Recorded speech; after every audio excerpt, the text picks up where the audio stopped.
Hello friends, good evening. कैसे हैं आप लोग। प्रीवियस लेक्चर में हम बात किए थे ब्रिटिश भारत में राज्य व्यवस्था का प्रसार। ठीक है। तो ब्रिटिश भारत या ब्रिटिश शासन के दौरान और संविधान निर्माण तक 26 नवंबर 1949 तक कैसे प्रसार हुआ, इसकी बात हमने 2 लेक्चर्स में की थी। ठीक है। आज जो हम बात करेंगे, संविधान के स्रोत, कहां कहां से संविधान में कौन कौन सी चीजें अडॉप्ट की गई, और दूसरा प्रीएम्बल थी। हालांकि आज मैंने सारा बोर्ड पर नोट डाउन कर दिया ताकि समय की बचत हो। काफी समय लग जाता है वीडियो में। ठीक है। तो संविधान के स्रोत की बात करें, कॉन्स्टिट्यूशनल असेंबली द्वारा किन किन देशों से अडॉप्ट किए गए। मेनली कुछ देशों के नाम हम देखेंगे और कहां से कौन कौन सी चीजें अडॉप्ट की गई उसकी बात करेंगे। वैसे तो बहुत सारे देशों से अडॉप्ट किए गए थे। तो सबसे पहले हम ब्रिटेन की बात करेंगे। क्यों? क्योंकि ब्रिटेन के क्या है, भारत औपनिवेशिक देश रहा है, तो जाहिर सी बात है उसकी जो प्रणालियां है राज्य व्यवस्था की, वो क्या है, भारतीय संविधान सभा द्वारा क्या है, अडॉप्ट की गई। तो सबसे पहले बात करते हैं ब्रिटेन की। ब्रिटेन से हमने क्या अपनाया, संसदीय प्रणाली, जैसे पार्लियामेंट्री सिस्टम, स्टेट्स में भी और राज्यों में भी। संसदीय प्रणाली क्या होती है, 2 हाउसेस होते हैं, अपर हाउस और लोअर हाउस। इनके जो प्रतिनिधियों का चुनाव है क्या है, लोअर हाउस का प्रत्यक्ष चुनाव होता है, और क्या है, जो अपर हाउस है वह अप्रत्यक्ष चुनाव होता है। ठीक है। तो संसदीय प्रणाली में पब्लिक या नागरिक क्या है, अपने प्रतिनिधि चुनती है प्रत्यक्ष रूप से, ठीक है, और अप्रत्यक्ष रूप से। नेक्स्ट जो प्रोविजंस किए गए इसमें क्या, विधि निर्माण की प्रक्रिया। ठीक है, do the process of law. और एक है क्या, विधि द्वारा स्थापित प्रक्रिया, प्रोसीजर एस्टैब्लिश्ड बाय लॉ। ठीक है। तो विधि निर्माण की प्रक्रिया है कानून का उचित प्रक्रिया, जो है ब्रिटेन से लिया गया, और विधि द्वारा स्थापित प्रक्रिया कहां से लिया गया, जापान से। ये दोनों में काफी क्या है, मिसअंडरस्टैंडिंग होती है, कंफ्यूजन होता है लोगों को। ओके। सबसे पहले हम बात करते हैं विधि द्वारा स्थापित प्रक्रिया की। तो प्रोसीजर एस्टैब्लिश्ड बाय लॉ क्या है,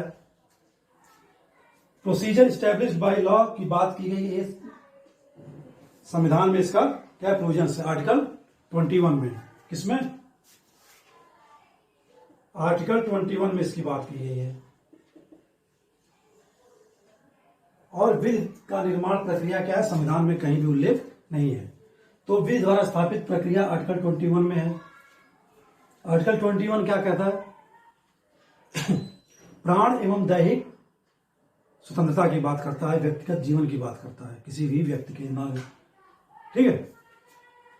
इसमें बात की गई है किसी भी व्यक्ति को या किसी भी नागरिक को विधि द्वारा स्थापित प्रक्रिया के सिवाय, मतलब except procedure established by law के सिवाय क्या है, उसकी प्राण और दैहिक स्वतंत्रता, जो उसके व्यक्तिगत स्वतंत्रता है, उसको नहीं छीना जा सकता। क्या मतलब हुआ इसका, विधि द्वारा स्थापित प्रक्रिया। तो विधि या कानून बनाने का अधिकार संवैधानिक रूप से भी किसे दिया गया है, पार्लियामेंट को, और लेजिस्लेचर जो स्टेट्स में है। यानी कि कानून का निर्माण कोई भी नहीं कर सकता। कौन कर सकता, सिर्फ पार्लियामेंट या स्टेट लेजिस्लेचर्स। ओके। उसी प्रक्रिया की बात की गई किसमें, विधि द्वारा स्थापित प्रक्रिया में। क्या होती है प्रक्रिया में, इसके थ्रू क्या प्रोसीजर्स हैं, कैसे कानून बनाया जाता है। सबसे पहले तो गवर्नमेंट क्या करती है, कार्यपालिका, कोई कानून बनाना है किसी भी सब्जेक्ट्स पर, तो बिल लेकर आती है। ठीक है। इस प्रक्रिया के तहत क्या है, बिल कहां पेश किया जाएगा, पार्लियामेंट में, किसी भी हाउस में। ओके। लोकसभा में पास किया जाएगा, लोकसभा में पेश किया जाएगा बिल। ठीक है। या राज्यसभा में पेश किया जाएगा। लोकसभा में पेश किया जाता है तो वहां से पास कराना क्या है, आवश्यक है। उसके बाद क्या है, फिर राज्यसभा में पास कराना आवश्यक है। या राज्यसभा में पेश किया जाता है तो पहले राज्यसभा में पास होगा, फिर लोकसभा में पास होगा। ठीक है, तो बिल पास होने के बाद दोनों सदनों से या स्टेट लेजिस्लेचर के दोनों सदनों से पास होने के बाद कहां जाता है, राष्ट्रपति के पास जाता है अनुमति के लिए, या स्टेट्स में गवर्नर के पास। तब जाके वह क्या है, अधिनियम बनता है, कानून बनता है। ओके, इसी पूरी प्रक्रिया को क्या है, पार्लियामेंट या राज्य विधानमंडल की पूरी प्रक्रिया को बिल पेश करने से लेकर और राज्यपाल या गवर्नर तक अधिनियमित करने से लेकर जो प्रक्रिया अपनाई जाती है पार्लियामेंट और राज्य विधानमंडल द्वारा, उसे क्या कहते हैं, विधि द्वारा स्थापित प्रक्रिया। ओके, तो जो भी कानून दोनों हाउसेस से पास होकर राष्ट्रपति द्वारा साइन करने के बाद अधिनियम या कानून बनते हैं, इसी पूरी प्रक्रिया को क्या कहते हैं, विधि द्वारा स्थापित प्रक्रिया। नेक्स्ट जो दूसरी बात है विधि निर्माण की प्रक्रिया। ठीक है, जो भी कानून बनाया जाता है पार्लियामेंट या राज्य विधानमंडल द्वारा, उसमें यह देखा जाता है कि वह क्या है, जस्टिसेबल है, व्यक्तियों के लिए, व्यक्ति के अधिकारों के लिए, नागरिकों के अधिकारों के लिए फेयर तरीके से बनाया गया है या नहीं, रीजनेबल है या नहीं। ठीक है, उनके अधिकार छीनता है व्यक्तियों के या नागरिकों के। इस कंडीशन में क्या है, सुप्रीम कोर्ट या न्यायालय द्वारा पहले तो देखा जाएगा कि वह जो प्रक्रिया है कानून बनाने की पार्लियामेंट में या स्टेट लेजिस्लेचर में वो फॉलो किया गया या नहीं, या ऐसे ही कानून कार्यपालिका द्वारा बना दिया गया। पता चला कि एक लोकसभा में पेश किए, राज्यसभा में पेश नहीं किए, और सीधे राष्ट्रपति से क्या किए, साइन करा दिए, या सीधे क्या राष्ट्रपति साइन का कानून बना दिए। प्रक्रिया तो ये कहती है दोनों हाउसेस में क्या है, विधिवत पेश किया जाएगा, बहस चर्चा होती है उस पर, फिर पास किया जाता है, फिर राष्ट्रपति या राज्यपाल के पास जाता है। तो कोई कानून बनाने के बाद न्यायालय द्वारा ये भी देखा जाता है और ये भी देखा जाता है कि क्या वह जो कानून बना है विधि निर्माण की प्रक्रिया के थ्रू, क्या वह व्यक्तियों या नागरिकों का क्या है, व्यक्तिगत अधिकार छीन रहा है, ठीक है, या जस्टिस कर रहा है उनके अधिकारों के साथ, फेयर है उनके अधिकारों के साथ, या रीजनेबल है उनके अधिकारों के साथ। ठीक है, हालांकि पहले 1978 तक क्या था, सिर्फ विधि द्वारा स्थापित प्रक्रिया ही न्यायालय द्वारा देखी जाती थी। ओके, बाबा साहब अम्बेडकर ने किसकी बात की थी, विधि निर्माण की प्रक्रिया को कॉन्स्टिट्यूशन में शामिल करने की बात की थी। लेकिन लास्ट में बहस के बाद क्या निकल के आया, विधि द्वारा स्थापित प्रक्रिया को भी अपनाया जाए। अभी इसकी बात नहीं की जाती क्योंकि नया नया देश बना था, केसेस ज्यादा क्या हो जाते हैं, लंबित होने लगते, या कानून भी नहीं बन पाते उतने अच्छे। ठीक है, तो 1978 तक सुप्रीम कोर्ट द्वारा इसे ही फॉलो किया जा रहा था। हाँ, पार्लियामेंट ने कानून बना दिया, कोई अगर कोई केस लेके गया, जैसे एक गोपाल मामला, प्रिवेंटिव डिटेक्शन लॉ 1950 में आया, तो एक गोपालन को क्या किया, मद्रास में डिटेंशन सेंटर में भेजा गया। तो वो उन्होंने क्या केस फाइल कर दिया सुप्रीम कोर्ट में कि मेरा जो आर्टिकल 21 का व्यक्तिगत प्राणदायक अधिकार है उसे क्या है, इसका वायलेशन किया जा रहा है इस एक्ट के थ्रू। तो सुप्रीम कोर्ट ने क्या किया, सुप्रीम कोर्ट ने ये नहीं देखा इसके थ्रू कि क्या किसी व्यक्ति की पर्सनल व्यक्तिगत अधिकार क्या है, इस कानून के तहत क्या छीने जा रहे हैं। उस वक्त तक सुप्रीम कोर्ट ने क्या किया, सिर्फ और सिर्फ इसे ही देखा कि हाँ पार्लियामेंट सही है, पार्लियामेंट ने जो कानून बनाया देश की एकता रक्षा के लिए और प्रक्रिया के थ्रू बनाया है, जो संविधान में है उसके थ्रू क्या है, सरकार द्वारा बनाया गया कानून सही है, उसने इसको फॉलो किया है। ठीक है, तो 78 तक यही प्रक्रिया सुप्रीम कोर्ट द्वारा फॉलो की जाती रही है। और 78 में मामला है किसका, मेनका गांधी का। तब जाकर सुप्रीम कोर्ट ने क्या है, विधि निर्माण की प्रक्रिया को भी क्या संज्ञान में लेना शुरू किया। अब क्या है, दोनों प्रक्रियाओं को सुप्रीम कोर्ट द्वारा पहले देखा जाता है। ठीक है, तो ये बात हो गई विधि निर्माण की प्रक्रिया और विधि द्वारा स्थापित प्रक्रिया की। नेक्स्ट जो प्रोविजंस लिया गया है ब्रिटेन के पास से, वो क्या है, विधि का शासन यानी कि कानून का लॉ, जो रूल किया जाता है वो कानून के अनुरूप ही क्या है किसी भी देश में, राज्य में क्या है शासन किया जाता है, इसमें कोई ज्यादा वो नहीं है। फिर बात करेंगे एकल नागरिकता दी गई है, दोहरी नागरिकता का कॉन्सेप्ट नहीं है इंडिया में। फिर उद्देशिका भी है, क्या उद्देश्य है होने चाहिए संविधान के लोगों के प्रति, उसे क्या है बाद में प्रस्तावना नाम दिया गया। फिर नाम मात्र का कार्यपालिका प्रमुख का प्रबंध किया गया, यानी नाम मात्र कार्यपालिका प्रमुख कौन, प्रेसिडेंट ऑफ इंडिया, या एक राष्ट्रपति की पद की बात की गई कि राष्ट्रपति पद भी क्या होगा भारत में होगा। दूसरा बात, संसदीय विशेषाधिकार दिए गए हैं, बात हमने की थी 105 में भी, संसदीय विशेषाधिकार सांसदों के, ठीक है, क्या क्या होते हैं इसके में बात कर ली थी।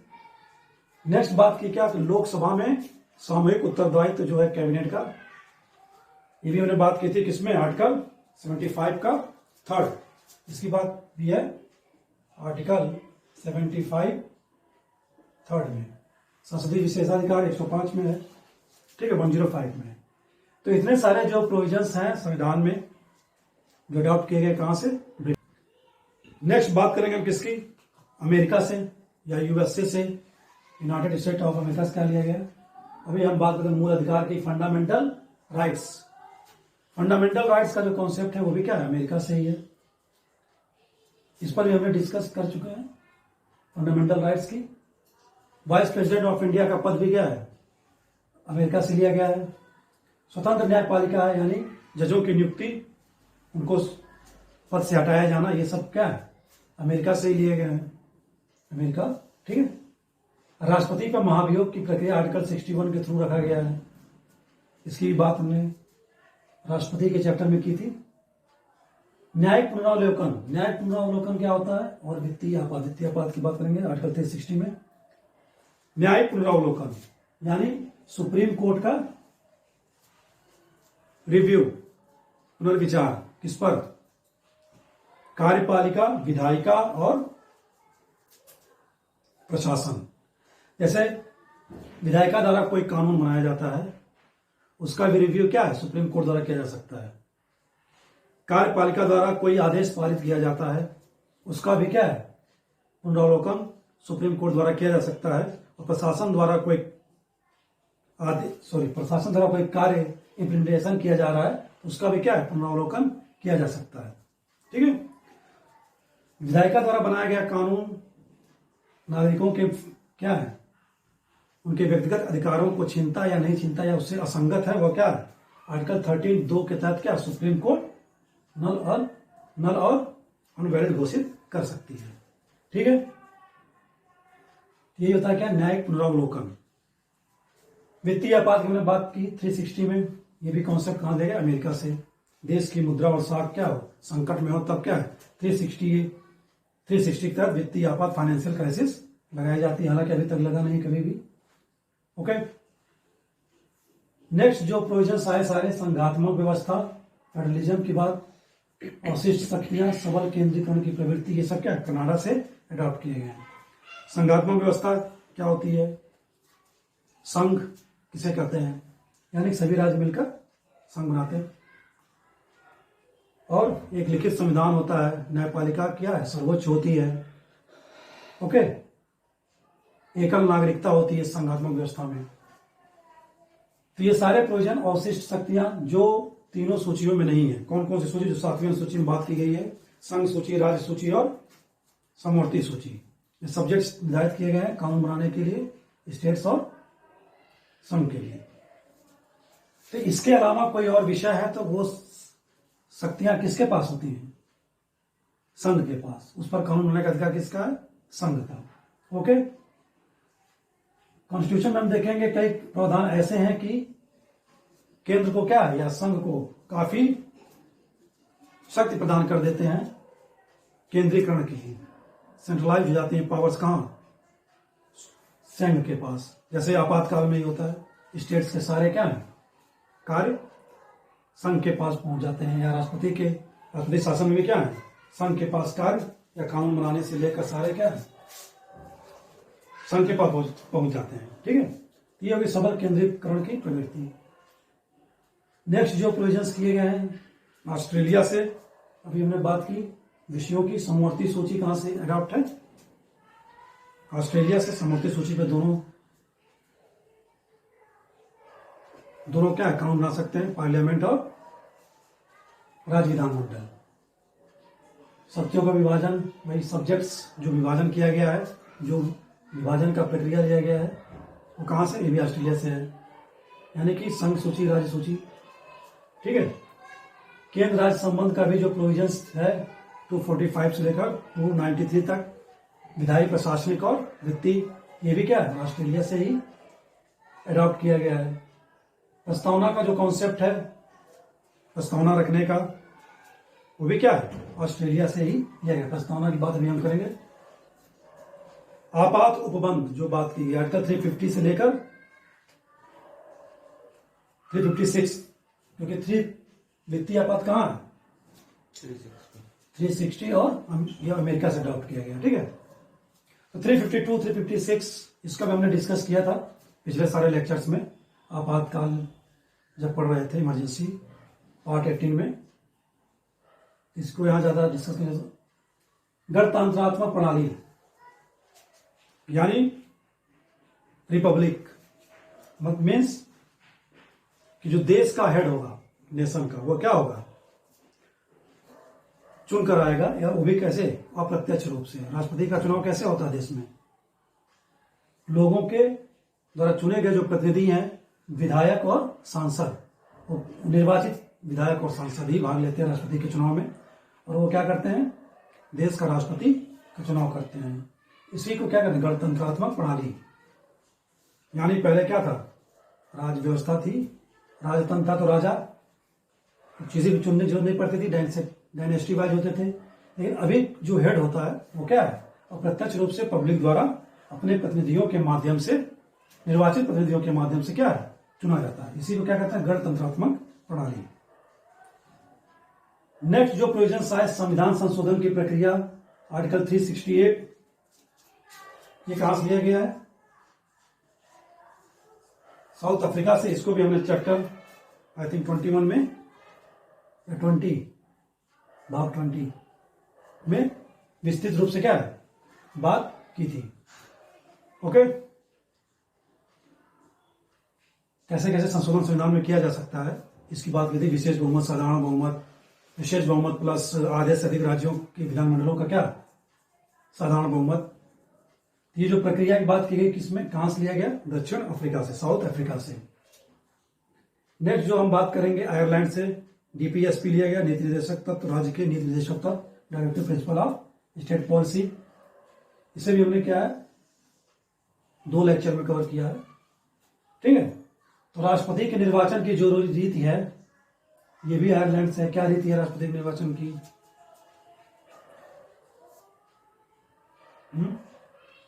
अनुपातिक प्रतिनिधित्व प्रणाली और एकल सकुड़ी मत द्वारा।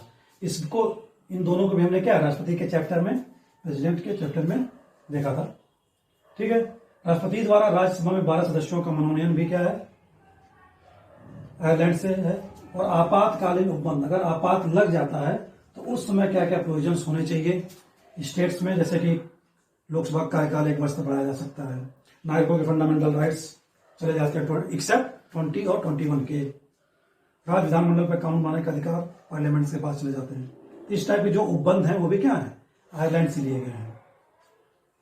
ये कला, सामाजिक विज्ञान के क्षेत्र में जो सदस्य विशेष स्थान रखते हैं, उनको मनोनयन की बात की गई है राष्ट्रपति द्वारा 12 सदस्यों का। अभी हमने बात की विधि द्वारा स्थापित प्रक्रिया, जापान से लिया गया है विस्तृत रूप से। और जो अनुच्छेदों का प्रावधान है आर्टिकल 1 से लेकर आर्टिकल 395 तक, क्रम वाइज 1, 2, 3, 4, ये जो प्रावधान किए गए, ये भी क्या है? जापान से लिया गया है। और लास्ट जो बात करें, मूल कर्तव्य, हालांकि मूल संविधान में तो था नहीं, जो ओरिजिनली कॉन्स्टिट्यूशन बना तो था नहीं। इसे कब अडॉप्ट किया गया? 1976 में 42nd कॉन्स्टिट्यूशनल अमेंडमेंट एक्ट के थ्रू। किस समिति की सिफारिश पर? स्वर्ण सिंह समिति की सिफारिश पर।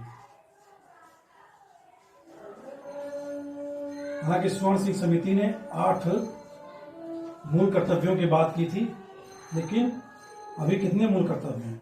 11 हैं। और ये ग्रामा कौन सा है? 6 से 14 वर्ष तक के बच्चों को की शिक्षा का है। ये कौन उपलब्ध कराने का प्रयास करेगा?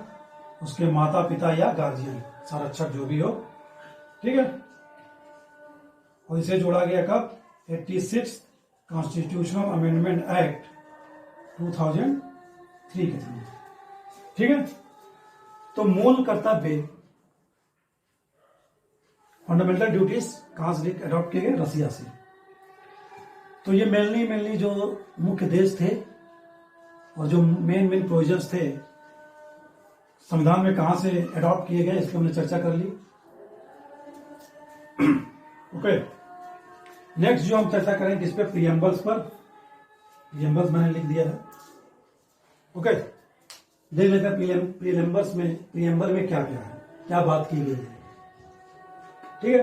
बात यह कि हम भारत के लोग भारत को संपूर्ण प्रभुत्व संपन्न समाजवादी पंथ निरपेक्ष, अभी इन वर्डों का क्या करेंगे, देखेंगे क्या होते हैं। प्रभुत्व संपन्न, समाजवादी, पंथ निरपेक्ष, लोकतंत्रात्मक गणराज्य बनाने के लिए क्या है, तथा इसके समस्त नागरिकों को न्याय, कौन कौन से न्याय दिलाने की बात की गई इसमें? सामाजिक रूप से, आर्थिक रूप से और राजनीतिक रूप से न्याय की बात की गई है। और स्वतंत्रता किस चीज की मिलनी चाहिए उन्हें, नागरिकों को?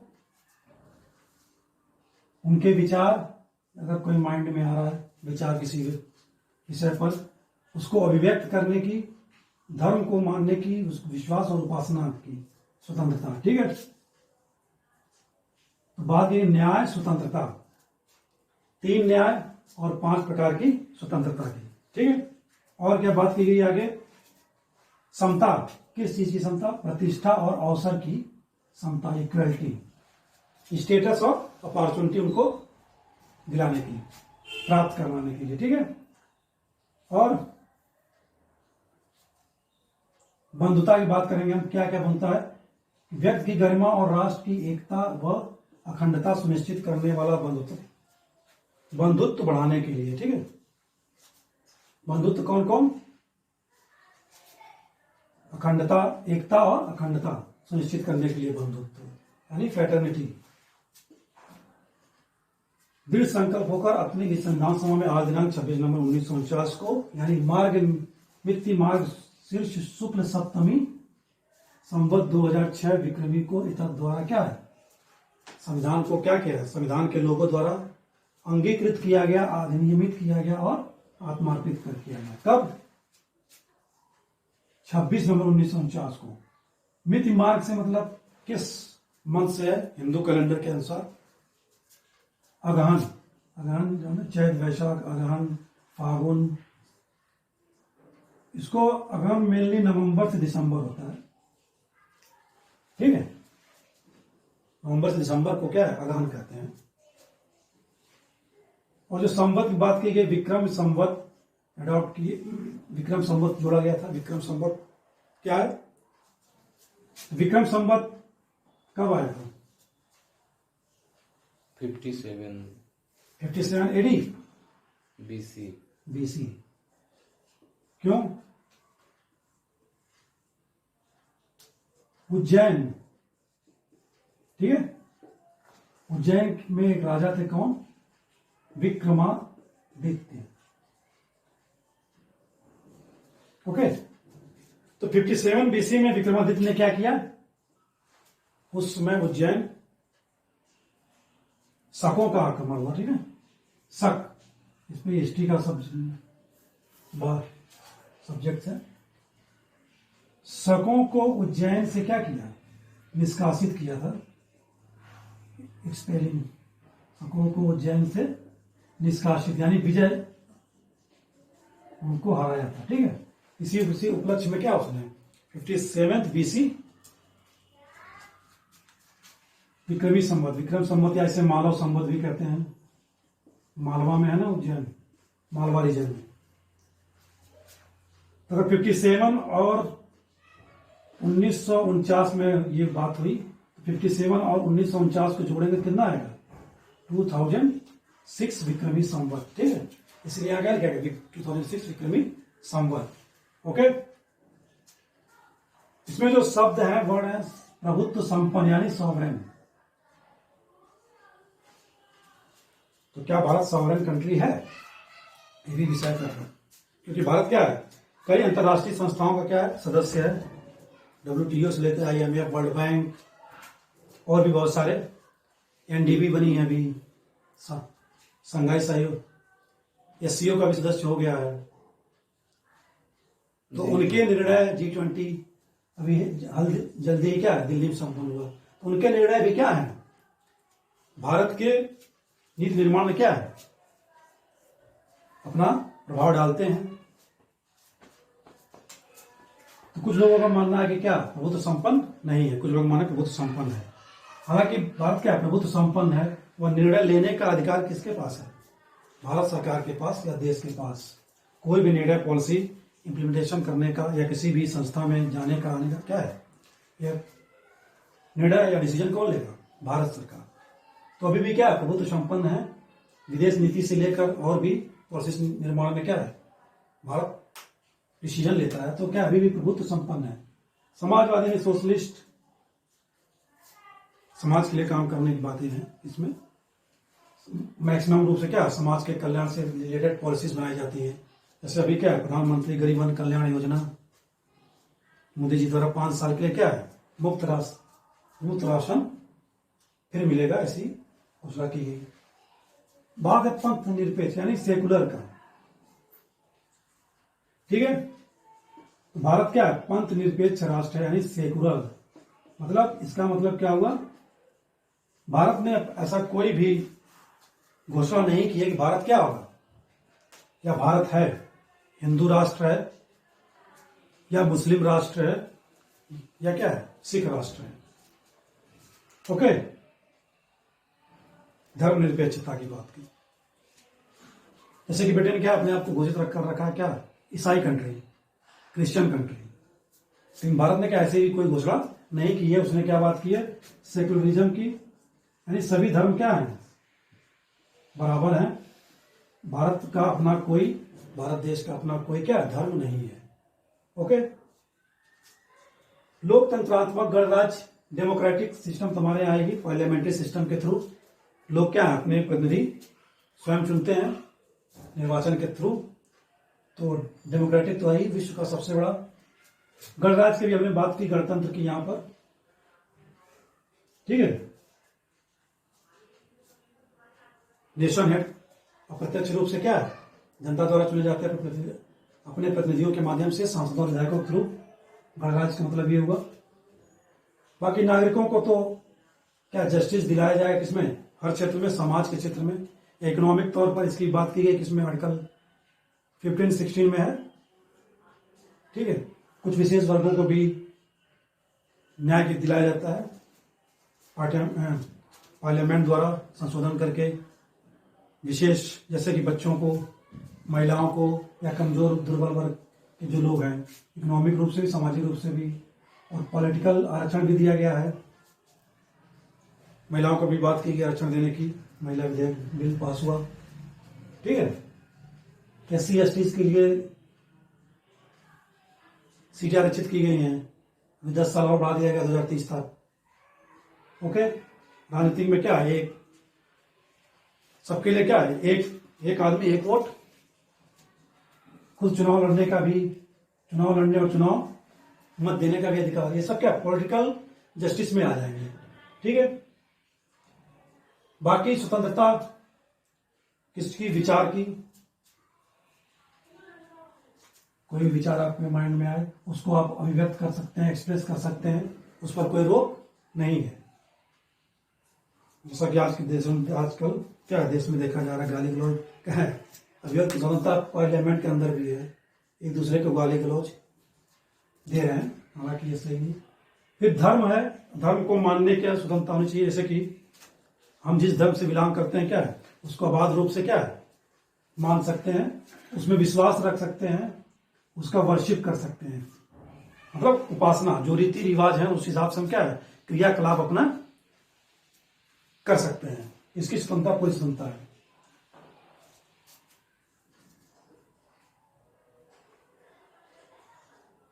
एक वर्ड समाजवादी, इसको नोट करते हैं, इसको हम देखेंगे कब जोड़ा गया। और अखंडता, मूल संविधान में ये तीनों वर्ड नहीं थे, अभी बात करेंगे किस पर हम।